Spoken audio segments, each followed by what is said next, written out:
Guys आज हम बात करेंगे एक इंटरेस्टिंग टॉपिक के ऊपर कि why the sky is blue.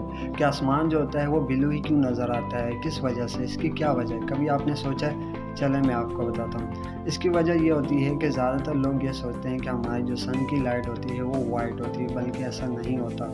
हमारी जो सन की लाइट होती है वो 7 कलर्स के ऊपर मुश्तमिल होती है। अब आता है कि why the sky is blue, कि आसमान नीला ही क्यों नज़र आता है, इसकी क्या वजह है? देखिए, जब भी हमारे सन की लाइट क्या करती है, स्ट्राइक करती है अर्थ के एटमॉस्फेयर के ऊपर, तो वहाँ पर क्या होते हैं, इतने मॉलिक्यूल्स होते हैं जो जब सन की लाइट उस पर स्ट्राइक करती है तो वो क्या होता है, स्कैटर होना शुरू हो जाती है। वो कौन सी लाइट होती है? वो होती है ब्लू लाइट। अब ब्लू लाइट क्या होती है, स्कैटर क्यों होती है, ब्लू लाइट ही क्यों होती है? इसकी वजह यह है कि ब्लू लाइट जो है उसकी वेवलेंथ बहुत ही कम होती है। अब हमारे पास यहाँ पर एक कॉन्सेप्ट आता है कि रिले स्कैटरिंग। अब रिले स्कैटरिंग क्या होता है? ये एक ऐसा कॉन्सेप्ट होता है कि जो स्कैटरिंग है वो इन्वर्सली प्रोपोर्शनल होता है वेवलेंथ के।